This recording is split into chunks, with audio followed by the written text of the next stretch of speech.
मैं कल्पना आप सभी का वेलकम करती हूँ। माघ मास महात्म्य का 7वां अध्याय प्रारंभ। चित्रगुप्त ने उन दोनों के कर्मों की आलोचना करके दूतों से कहा, बड़े भाई कुंडल को घोर नरक में डालो और दूसरे छोटे भाई विकुंडल को स्वर्ग ले जाओ, जहाँ उत्तम भोग है। तब एक दूत तो कुंडल को नरक में फेंक करके ले गए और दूसरा दूत बड़ी नम्रता से कहने लगा, हे विकुंडल, चलो तुम अपने अच्छे कर्मों से स्वर्ग को प्राप्त होकर अनेक प्रकार के भोगों को भोगो। तब विकुंडल बड़े विस्मय के साथ मन में संशय धार कर दूत से कहने लगा, हे यमदूत, मैंने मन में बड़ी आशंका उत्पन्न हुई है, अतः मैं तुमसे कुछ पूछता हूँ, कृपा करके मेरे प्रश्नों का उत्तर दो। तब हम दोनों भाई एक ही कुल में उत्पन्न हुए, एक जैसे ही कर्म करते रहे। दोनों भाइयों ने कभी कोई शुभ कार्य नहीं किया, फिर एक को नरक और एक को स्वर्ग में क्यों डाला जा रहा है।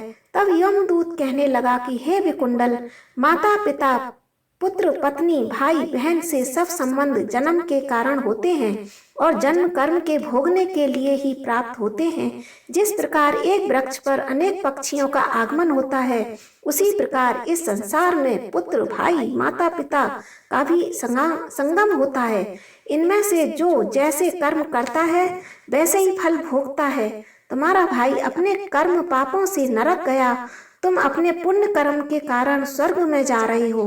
तब विकुंडल ने आश्चर्य से पूछा, मैंने तो आजन्म कोई धर्म का कार्य नहीं किया, मेरे पुण्य सदैव पापों में ही लगे रहे, मैं अपने पुण्य के कर्म को नहीं जानता।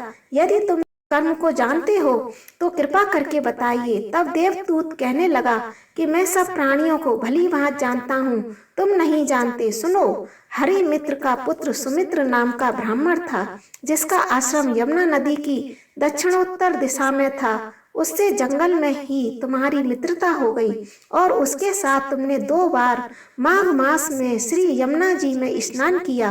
पहली बार स्नान करने से तुम्हारे सब पाप नष्ट हो गए और दूसरी बार स्नान करने से तुमको स्वर्ग प्राप्त हुआ है। सो हे वैशेश्वर, तुमने जो माघ मास में स्नान किया, इसी के पुण्य के फल से तुमको स्वर्ग प्राप्त हुआ है और तुम्हारा भाई नरक को प्राप्त हुआ है।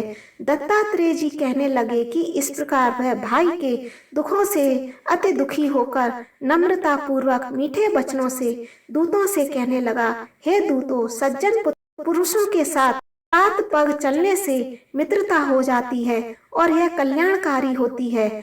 मित्र प्रेम की चिंता न करते हुए तुम मुझको इतना बताने की कृपा करो कि कौन से कर्म से मनुष्य यमलोक को प्राप्त नहीं होता, क्योंकि तुम सर्वज्ञ हो।